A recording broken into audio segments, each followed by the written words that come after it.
Assalamualaikum warahmatullahi wabarakatuh. Saya punya beberapa pertanyaan terhadap Mas Yahya, Gus Yahya lah. Tapi saya kayaknya lebih enak panggilnya dengan Mas Yahya. Pertama kalau panggil Gus, saya nggak punya Kartanu, walaupun secara tradisi keluarga saya itu NU sebetulnya. Bapak saya tahlilan, bapak saya meninggal juga ditahlili. Kami main juga nyekar kuburan, bahkan tabur bunga gitu ya. Jadi ya secara tradisi saya NU lah, walaupun nggak nggak punya Kartanu dan nggak ingin juga gitu kan. Soalnya saya juga punya guru-guru dari Muhammadiyah.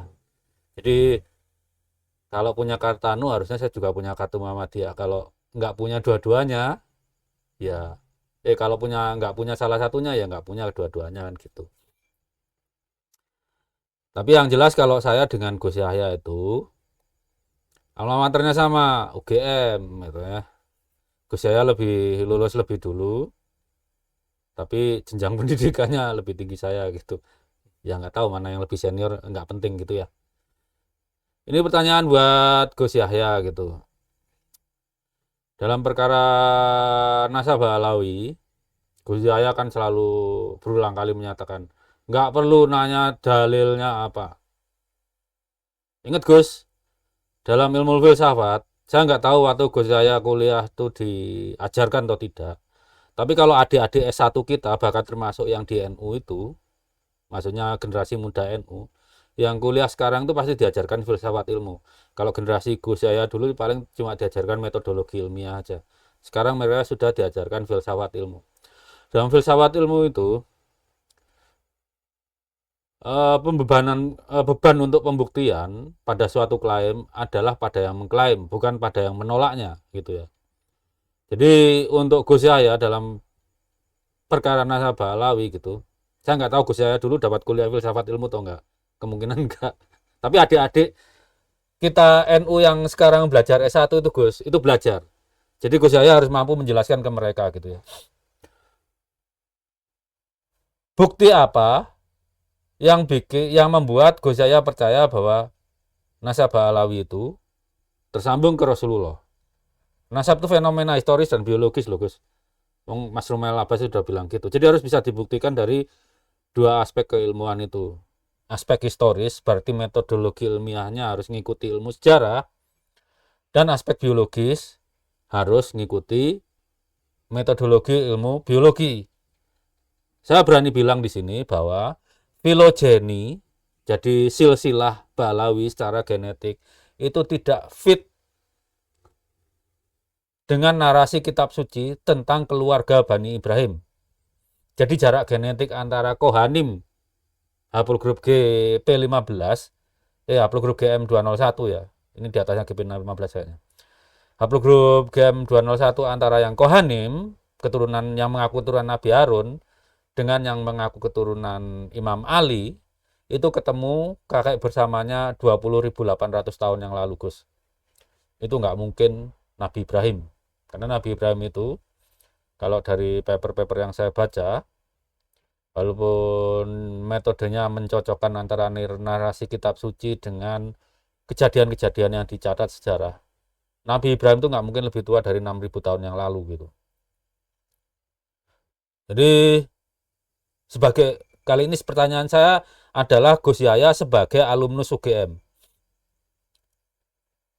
Bukti apa yang membuat Gus Yahya menerima kebenaran bahwa Balawi ini keturunan Nabi Ibrahim? Itu pertanyaan pertama. Pertanyaan kedua terkait dengan pidato Gus Yahya, saya lupa eventnya apa, bahwa NU akan membuat semacam diklat PIM gitulah. Membentuk calon-calon pemimpin NU dari, ya tentu saja dari NU, dari taruna-tarunanya NU gitu. Bahkan syaratnya di setel tinggi gitu ya. TOEFL berapa? TOEFL 660, paper based TOEFL gitu ya. Padahal doktoral aja minimal cuma 550, kalau kita ke kuliah ke luar negeri, dalam negeri seingat saya cuma 530 lah. Nah ini dalam perkara nasab ini, apakah Gus Yahya itu sudah menunjukkan, memberi teladan pemimpin yang adil?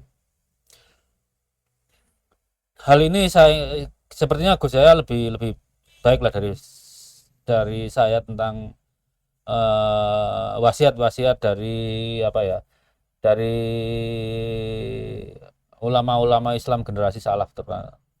Imam Imam Ali itu pernah berkata bahwa pemimpin kafir yang adil itu lebih baik daripada pemimpin yang beriman tapi zalim gitu kan.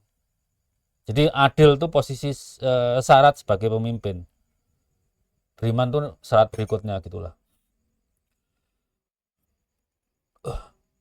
Apakah Gus Yahya dalam masalah nasabah alawi ini sudah bersikap adil? Pertanyaan saya, adil itu kan harusnya objektif kan Gus? Jadi kalau Gus Yahya adil harusnya tidak boleh langsung percaya pada klaim Balawi karena seperti yang saya katakan tadi dalam ilmu filsafat, kewajiban membuktikan adalah beban bagi yang mengklaim. Juga tidak boleh langsung percaya kepada kami ini saya buat kayak Imad dalam studi eksplorasi literatur keislaman, Mas Menachem ahli filologi, dan saya dari sisi genetika gitu ya. Seharusnya kalau Gus Yahya adil, itu membentuk tim investigasi. Kenapa? Ini berkaitan dengan Rasulullah Muhammad bin Abdullah Shallallahu Alaihi Wasallam gitu ya. Dan itu stakeholdernya adalah umat Muslim, nggak cuma NU aja, dan nggak cuma Mukibin saja, dan nggak Robito Alwiyah. Mereka bukan Robito Alawiyah, Gus, Robito Alwiyah gitu. Jadi kalau mau adil, buat tim investigasi. Saya mengajukan ini kepada Habib Miftahul Ahyar dan nggak ada tanggapannya. Ya mungkin nggak tahu kenapa nggak mau menanggapi. Itu sikap yang adil, Gus. Pengadilan kan juga nggak langsung memutuskan siapa yang bersalah. Harus diadili,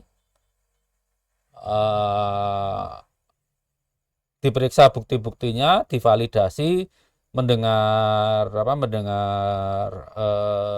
tim ahli, pakar gitu. Apakah NU pernah gitu? Enggak kan? Basul Masail juga enggak pernah. Sepertinya Gus Yahya lebih mendengar Fahru Rosi yang lulus S3 itu tidak sesuai standar dikti. Fahru Rosi itu lulus enggak sesuai standar dikti loh Gus. Pengaturan itu 2015 untuk lulus itu disertasi harus dipublikasikan. Fahru Rosi kan enggak ada publikasinya satupun yang terkait disertasi Gus. Orang kayak gitu sampean percaya. Lulusnya aja enggak bener. Orang lulus nggak bener kok disuruh malah jenengan tempatkan di pengurus besar. Kalau nempatin orang tuh yang menuhi lah Gus. Kalau bahasa elektroniknya noise level dulu di atas batas minimal yo. Fahru Rosi itu nggak memenuhi batas Gus. Ilmiah menurut Fahru Rosi itu mungkin sama dengan ilmiahnya versi Wafi atau Muhammad Nuruddin, ilmiah versi sektarian. Jadi itu dua itu aja pertanyaan saya Gus. Bukti apa? Karena kami nggak bertanya dalilnya mereka keturunan Nabi enggak. Apa buktinya mereka keturunan Nabi? Ini abad 21 Gus, bukan abad 15. Bahkan pada abad 15 dulu, Kesultanan Turki itu pernah menyapu Sayyid abal-abal tuh. Ada di papernya Profesor Hulyacan Bakal itu. Ya kalau dulu belum ada tes DNA, kalau sekarang kan sudah ada. Apalagi jenengan sudah deklarasikan fikih peradaban. Cuma ya saya nggak tahu peradaban maksud jenengan itu peradaban abad 9, 15, apa 21 gitu. Apakah NU mau ditahan peradabannya di abad 15, nggak maju-maju, sampai kita diketawain saudara-saudara kita yang Muhammadiyah gitu nanti? Ya nggak tahu saya. Itu pertanyaan pertama. Bukti apa yang membuat Gus Yahya percaya nasabah alawi itu nyambung ke Rasulullah? Ini pertanyaan antar sesama keluarga UGM. Itu ya nggak bertanya sebagai jenengan sebagai ketum PBNU.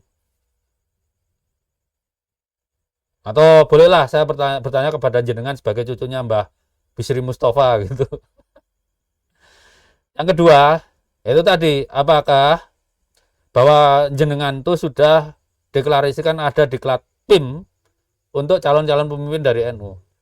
Nah, jenengan sebagai ketum PBNU sekarang, apakah dalam kasus nasabah alawi ini menunjukkan kepemimpinan yang adil gitu? Itu aja. Apakah tindakan jenengan selama ini sudah adil? Apakah sudah ada proses yang adil terhadap semua yang terlibat dalam polemik nasab ini? Itu aja. Ingat yang salah satu yang terlibat siapa, Gus? Rasulullah. Oh, beliaunya sudah nggak ada. Kitalah yang harus menyelesaikan. Karena ini menyangkut keluarga beliau, menyangkut keluarga baginda Rasulullah alaihi wasallam, dan kita sebagai stakeholdernya. Kita umat muslim itu keluarga Rasulullah juga gitu. Itu aja, Gus. Apa bukti yang membuat jenengan percaya bahwa Alawi itu sebagai keturunan Rasulullah? Yang kedua, apakah jenengan dalam perkara nasab ini menunjukkan teladan kepemimpinan yang adil? Ini sedikit menyimpang dari topik ya, tentang buku teman-teman ya. Makanya saya jarang online juga. Rencana awalnya buku itu kan di ISBN kan. Ternyata ada persyaratan minimal yang tidak terpenuhi di versi awal lah buku itu. Jadi untuk yang menunggu versi cetak, mohon bersabar agar saya bisa memenuhi persyaratan yang dipersyaratkan Perpusnas. Karena saya juga punya pekerjaan utama, ya itu bisa dikerjakan di sela-sela waktu saya. Jadi tunggu saja. Yang terlanjur beli digital tidak perlu khawatir. Karena kalau sudah beli digital, maka versi update-nya nanti akan di-upload. Kalau sudah saya umumkan, tinggal di-download lagi aja. Ya kan saya udah kasih tahu tuh. Ya udah gitu aja. Terima kasih. Semoga weekendnya membahagiakan bersama keluarga. Apalagi dengan presiden baru, berarti harapan baru. Semoga Jenderal Prabowo bisa memulihkan keadaan kita semua secepatnya. Bagaimanapun bangsa kita sedang mengalami masalah, terutama masalah daya beli. Yang Biro Pusat Statistik kan sudah bilang kelas menengah ada yang turun, kelas bawah ada yang naik. Harusnya kan tidak boleh hubungan keduanya itu predatori kayak gini. Kalau naik semua, jangan satu naik satu turun. Gitu aja ya. Wassalamualaikum warahmatullahi wabarakatuh.